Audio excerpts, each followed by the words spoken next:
Good morning student, I hope you are all well. जैसे कि आप लोग ठीक होंगे सब। तो आज हम चैप्टर स्टार्ट करेंगे द दिल्ली सुल्तान, और आज हम इस चैप्टर से रिलेटेड चर्चा करेंगे। तो चलिए इस चैप्टर का आज मैं इंट्रोडक्शन दे रहा हूँ, चलिए चर्चा करते हैं। देखिए, बात उस समय की है जब 9वीं और 10वीं शताब्दी के बीच की एक बात है, जब उस समय भारत में तोमर वंश के राजा पृथ्वीराज चौहान का शासन था, और कई मुस्लिम राजाओं ने उस समय भारत पर हमला करने की कोशिशें की, जिनमें मोहम्मद गजनबी ने सबसे ज़्यादा भारत पर हमला किया। लेकिन वो कई बार असफल रहा, लेकिन एक बार सफल हुआ और उसने सोमनाथ मंदिर को भी लूटा। फिर उसके बाद कई मुस्लिम शासकों ने भारत पर हमला करने की कोशिश की। वैसे ही उनमें से एक मुस्लिम शासक था मोहम्मद गौरी। मोहम्मद गौरी ने भी भारत पर जब हमला किया तो पृथ्वीराज चौहान और मोहम्मद गौरी के बीच में तराइन की पहली लड़ाई हुई। तराइन की पहली लड़ाई में मोहम्मद गौरी को हार का सामना करना पड़ा, और पृथ्वीराज चौहान ने मोहम्मद गौरी को इतना ज़्यादा घायल कर दिया था कि अगर वो इसे उसी युद्ध में मार देता तो शायद जो दिल्ली की सल्तनत है कुछ वो और होती। देखिए, पृथ्वीराज चौहान ने मोहम्मद गौरी को घायली अवस्था में छोड़ दिया था, और इसका फ़ायदा उठाते हुए मोहम्मद गौरी अपने देश को वापस लौट गया था। जब तराइन की दूसरी लड़ाई हुई तो पृथ्वीराज चौहान के जो दुश्मन कहे जा सकते हैं जयचंद ने दोस्ती का हाथ मिलाया मोहम्मद गौरी के साथ में। दोनों ने मिलकर पृथ्वीराज चौहान पर जब हमला किया तो दूसरी तराइन की लड़ाई में पृथ्वीराज चौहान की हार हो जाती है, और वहीं से दिल्ली में जो है सत्ता परिवर्तन होता है, और देश का पहला मुस्लिम शासक मोहम्मद गौरी दिल्ली की सत्ता में बैठता है। देखिए, मोहम्मद गौरी जो था एक ग़ुलाम था, इसलिए उसने वहाँ पे ग़ुलाम वंश की स्थापना करी। देखिए, मोहम्मद गौरी जिस जगह का राजा था उस इलाके का नाम था यवन। यवन में क्या था, उस ज़माने में इंसानों को ख़रीदा और बेचा जाता था।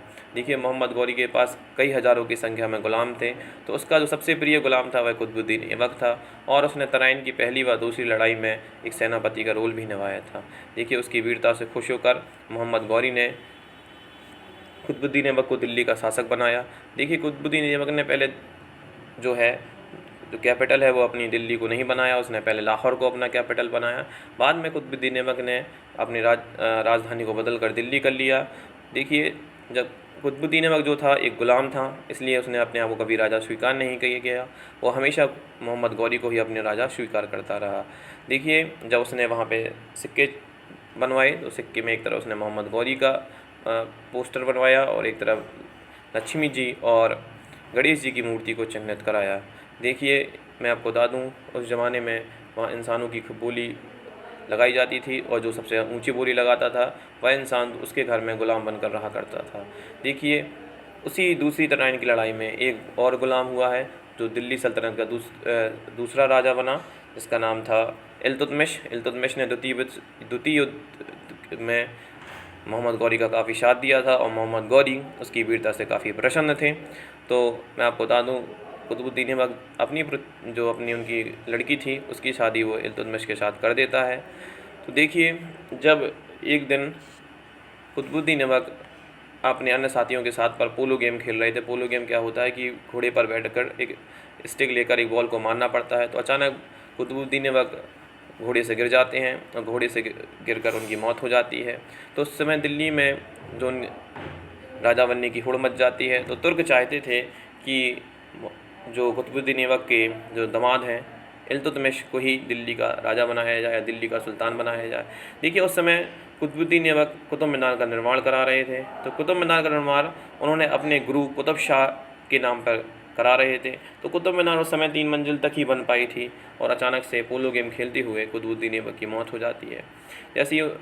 जैसे ही गद्दी पर इल्तुतमिश बैठते हैं, सबसे पहले वो कुतुब मीनार को पूरा निर्माण कराते हैं, और साथ में उनकी गद्दी इल्तुतमिश की गद्दी में बैठने के साथ ही कई समस्याएं बढ़ जाती हैं, क्योंकि इल्तुतमिश की संबंध ईरान के राजा से काफ़ी अच्छे थे और दोनों आपस में अच्छे मित्र थे।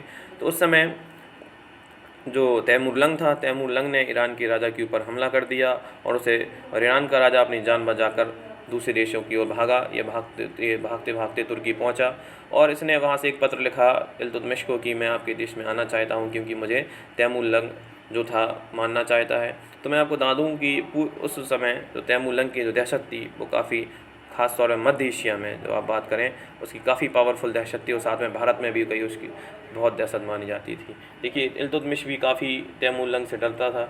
लंग का मीस होता है उज़्बेक भाषा में लंगड़ा, इसलिए कई लोग उसे तैमूर लंगड़ा के नाम से भी जानते थे। बिकॉज ये लंगड़ा कैसे हो गया था, एक पैर में एक बार युद्ध में इसने अपना एक पैर गंवा दिया था, तभी इसका नाम तैमूर पड़ गया था। तो एक पैर से भी इतना भयंकर युद्ध लड़ता था कि आसपास के जितने राजा थे सब उससे डरते थे, सब उससे खौफ खाते थे।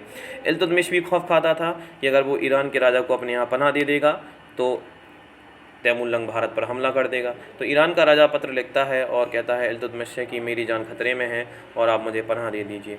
तो इल्तुतमिश नहीं चाहता था कि वो ईरान के राजा को पनाह दे।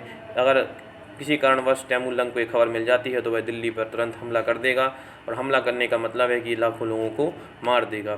तो इसने यहाँ से पत्र लिखकर भेजा कि कहता है कि भारत का मौसम तुम्हारे अनुकूल नहीं है और तुम यहाँ सर्वाइव नहीं कर सकते हो। तो ईरान के राजा ने कई बार रिक्वेस्ट करी, तो फिर इसने अपनी एक जो इलाका था जो आज के पाकिस्तान में आता है दौलताबाद, वहाँ पे इसे शिफ्ट करा दिया। लेकिन गुप्तचरों की सूचना के द्वारा तैमूर को ये बात पता चल जाती है कि इल्तुतमिश ने ईरान के राजा को पनाह दे दी है, और वह तुरंत भारत पर हमला कर देता है।